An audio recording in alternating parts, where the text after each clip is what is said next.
Emma used to believe that leaving was strength. She had left cities, relationships, jobs, conversations that felt too heavy, and silences that felt even heavier. Whenever life became tight around her chest, she loosened it by walking away. She told herself it was independence, growth, self-respect.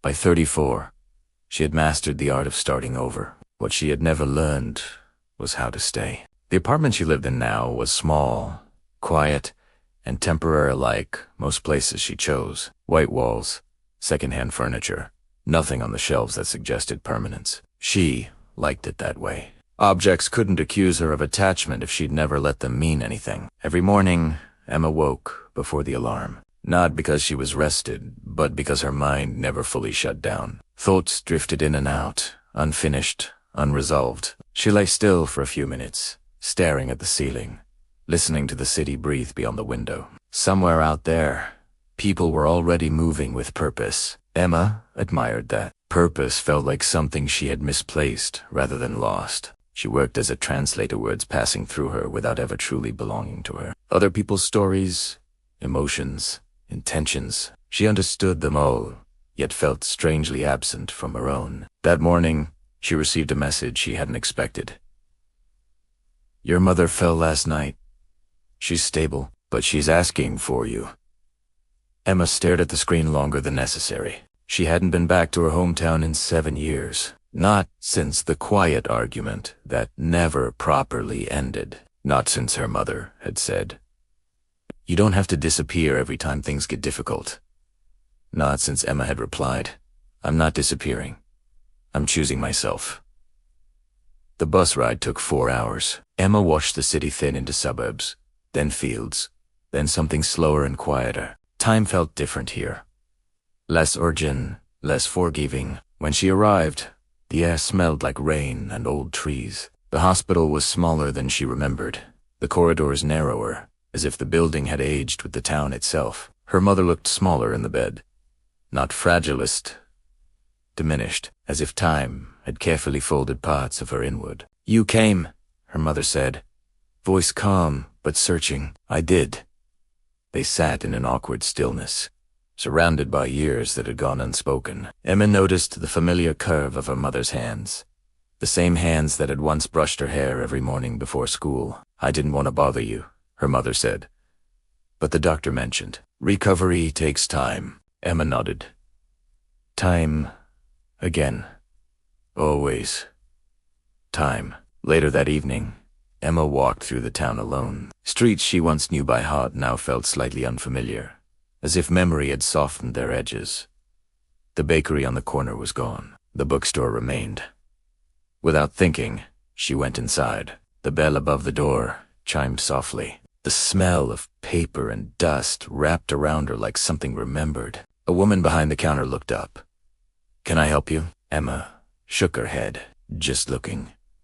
She wandered the aisles slowly, fingertips grazing spines, titles whispering lives she would never live. Near the back, she stopped. A mirror hung between 2 shelves. She barely recognized the woman staring back. She looked tired. Not from work or travel, but from movement, without rest. Emma realized something then, quietly and without drama. She wasn't running toward anything anymore. She was only running away, and for the first time, she wasn't sure where else there was left to go. Emma stayed in her childhood bedroom that night. Her mother insisted. "The guest room is cold," she said, as if that settled the matter. Emma didn't argue. She rarely did anymore. Resistance required energy, and she had learned to conserve what little of it she had left. The room smelled faintly of lavender and old paper. The furniture was the same desk by the window, narrow bed, wardrobe with a mirror that reflected a younger version of her life. Someone had removed the posters, the photos, the small evidence of teenage urgency. The absence felt deliberate, as if her mother had been careful not to preserve a version of Emma that no longer returned. She lay on the bed, staring at the ceiling she once knew by heart. Sleep didn't come easily. Memories did. The sound of her mother moving around the kitchen late at night. The arguments spoken softly, as if volume determined damage. The unspoken understanding that love could exist without comprehension. At some point, rain began to fall. It tapped gently against the window, steady and patient. Emma listened, allowing herself to stay awake without guilt.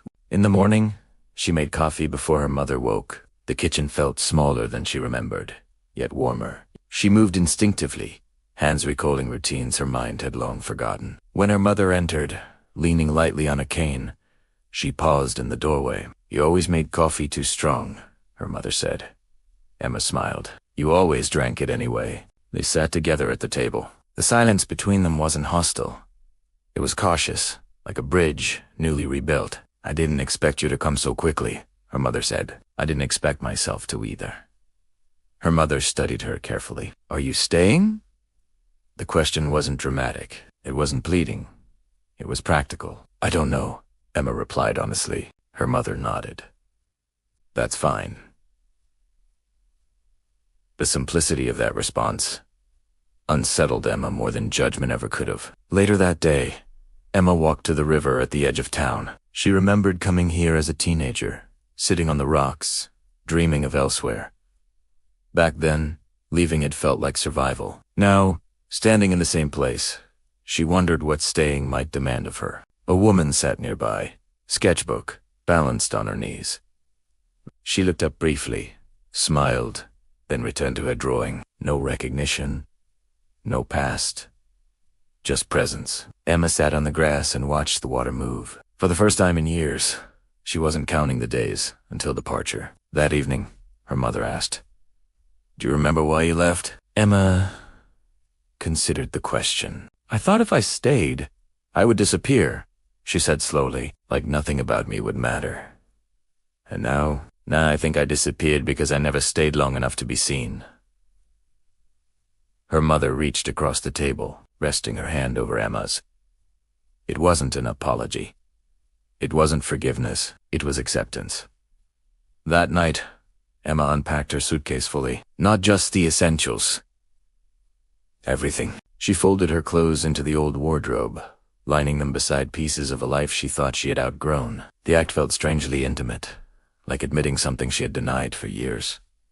She wasn't sure how long she would remain here, but for the first time, she allowed the possibility that staying didn't mean failing. It might mean learning, and that, she realized quietly, frightened her far more than leaving ever had. Emma stayed longer than she had planned. At first, it was practical. Her mother needed help moving around the house. Small things that added up, quickly lifting groceries, driving to appointments, reaching shelves that had grown higher with age. Emma told herself it was temporary. A pause, not a return. But days passed, and something unfamiliar happened. Time slowed. Mornings no longer felt like thresholds she had to cross quickly. She woke to the sound of birds instead of traffic, to sunlight spilling across the floor in a way that felt intentional rather than accidental. She still worked translated documents at the kitchen table, words flowing through her mouth. The urgency had softened. No one expected her to be anywhere else. Her mother watched her quietly. "You don't look like you're rushing," she said one afternoon.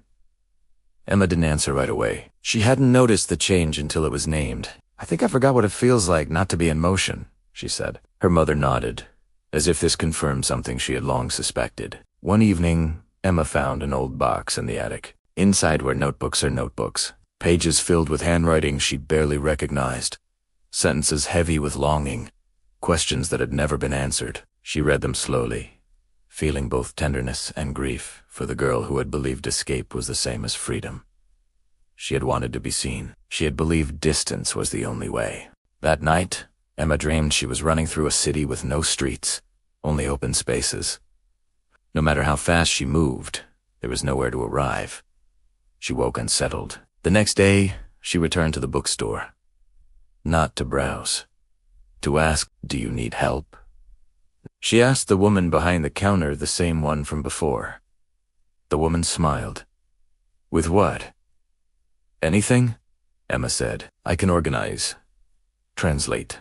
I'm good with words." The woman studied her for a moment, tense Rugate. "We could use someone part-time. No pressure. No pressure." The phrase echoed in Emma's mind as she walked home. She was unsure when pressure had become the only condition under which she allowed herself to exist. Working at the bookstore felt different from anything she had done before. Customers spoke slowly. Conversations lingered. Stories surfaced unexpectedly, grief disguised as small talk.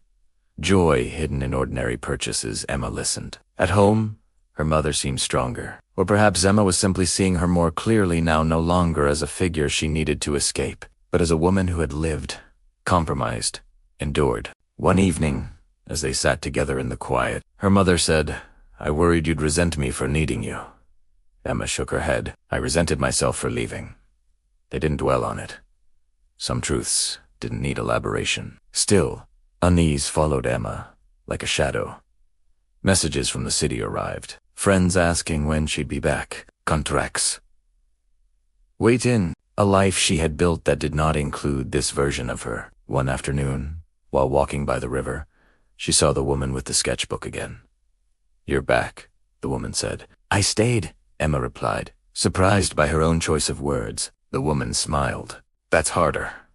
Emma watched the water move, steady and indifferent. For the first time, she understood that staying wasn't passive. It was a decision, and decisions, she knew, always demanded something in return.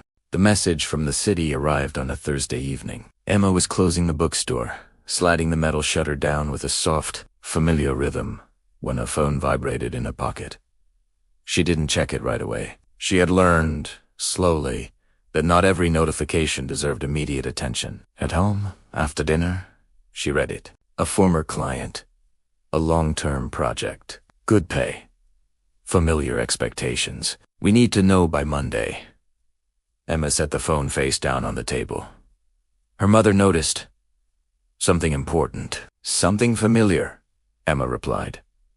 Her mother didn't press. She had learned, over the years, that Emma opened only when she felt safe. That night, Emma couldn't sleep. She lay awake, listening to the house settle around her, the soft creak of wood, the ticking clock in the hallway, the distant sound of a train passing somewhere beyond the fields. These sounds had once felt suffocating. Now they felt steady, reliable. She wondered when comfort had stopped feeling like danger. The next morning, she walked to the river earlier than usual. Mist hovered over the water, blurring edges, turning everything into suggestion rather than certainty. The woman with the sketchbook was already there. "You look distracted," the woman said, glancing up. "I might be leaving," Emma replied before she could stop herself. The woman considered this. "Do you want to?" Emma stared at the water. "I don't know how to answer that without feeling like I am betraying someone." "Who?" "Him," Emma said, then corrected herself. "Her. Me. All of them." The woman nodded, as if this made perfect sense. Sometimes leaving isn't the opposite of staying. Sometimes it's just old muscle memory. The words lingered. Later that day, Emma made a mistake at the bookstore. A simple one. Misfiled an order. Nothing catastrophic, but the woman behind the counter, her manager now. She realized it, smiled gently. "It happens," she said. "You don't have to be perfect here." Emma felt something tightened in her chest. Perfection had always been her exit strategy. Be flawless, then leave before anyone noticed the cost. "Dat, Ebenine." Her mother asked her to sit. "I need to tell you something," she said. Emma listened. "I won't always need you like this," her mother continued. "I don't want you to stay because you feel responsible." Emma nodded slowly. "I want you to stay," her mother said. "Only if you choose it." That night, Emma opened the email again. She imagined returning to the city, the pace, the anonymity, the version of herself that knew how to disappear into productivity. She imagined staying, the uncertainty, the quiet, the risk of being known. Both futures frightened her, but only one felt alive. On Sunday evening, Emma replied. She declined the project. Her hands shook slightly as she pressed send, not from fear of her grabber, from the unfamiliar weight of commitment. The next day, she walked into the bookstore and said, "If you still need someone, I'd like to stay." The woman smiled. "We do."